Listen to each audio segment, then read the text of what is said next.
Love you darlings. ನಾನು ನಿಮ್ಮ ಸ್ನೇಹಜೀವಿ ಗಿರೀಶ್ ಮಾತಾಡ್ತಾ ಇದ್ದೀನಿ.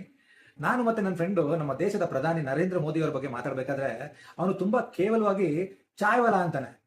ಆತರ ಹೇಳೋ ಪ್ರತಿಯೊಬ್ಬ ಭಾರತದ ನಾಗರಿಕನಿಗೆ ನಾನು ಹೇಳೋದಿಷ್ಟೇ, ಒಬ್ಬ ಚಾಯ್ವಾಲ 3 ಸಲ ನಮ್ಮ ದೇಶದ ಪ್ರಧಾನಿ ಆಗಿದ್ದಾನೆ.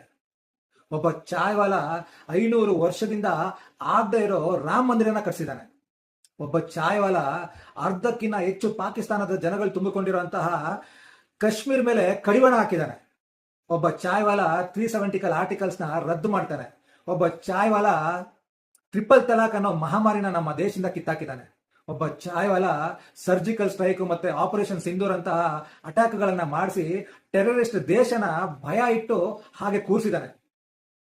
ಒಬ್ಬ ಚಾಯ್ವಾಲ ಚಂದ್ರಯಾನ ಅಂತಹ ಸಕ್ಸಸ್ಫುಲ್ ಪ್ರಾಜೆಕ್ಟ್ಗೆ ಮನಸಾರೆ ಸಪೋರ್ಟ್ ಮಾಡ್ತಾನೆ.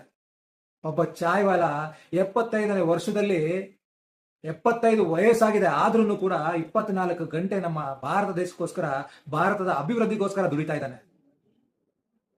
ಇಂಥ ಚಾಯ್ವಾಲ ನಮ್ಮ ದೇಶಕ್ಕೆ ಬೇಕಾ ಬೇಡವಾ ಅನ್ನೋದನ್ನ ನೀವೇ ತೀರ್ಮಾನ ಮಾಡಬೇಕು. ಇವತ್ತಿನ ಸ್ವಾರ್ಥ ಪ್ರಪಂಚದಲ್ಲಿ ನಾನು ನಂದು ಅಂತ ಅನ್ಕೊಂಡು ಸಾವಿರಾರು ಕೋಟಿ ದುಡ್ಡುಗಳನ್ನ ಮಾಡ್ಕೊಂಡು ಮಜಾ ಮಾಡ್ಕೊಂಡು ನಮ್ಮ ದೇಶನ ಹಾಳು ಮಾಡ್ತಾ ಇರುವಂತ ಭ್ರಷ್ಟ ರಾಜಕಾರಣಿಗಳ ಮಧ್ಯೆ ನಾನು ಕಂಡಂತ ಒಬ್ಬ ನಿಷ್ಠಾವಂತ ದೇಶ ಪ್ರೇಮಿ ಅಂತಾನೆ ನಾನು ಹೇಳಕ್ ಇಷ್ಟಪಡ್ತೀನಿ.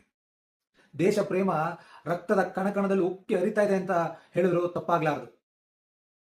ನಾನು ಯಾಕೆ ಇವತ್ತು ಒಬ್ಬ ವ್ಯಕ್ತಿ ಬಗ್ಗೆ ಮಾತಾಡ್ತಾ ಇದ್ದೀನಿ ಅಂದ್ರೆ, ಆ ವ್ಯಕ್ತಿಯ ವ್ಯಕ್ತಿತ್ವ ಅಂತದ್ದು, ಆ ವ್ಯಕ್ತಿಯ ವಿಚಾರ ಅಂತದ್ದು. ನಾವು ವಿಚಾರವಂತರಿಗೆ ಬೆಲೆ ಕೊಡಬೇಕು, ನಾವೆಲ್ಲರೂ ವಿಚಾರವಂತರಾಗಬೇಕು ಅನ್ನೋದೇ ನನ್ನ ಅಭಿಪ್ರಾಯ. ನಮಸ್ಕಾರ.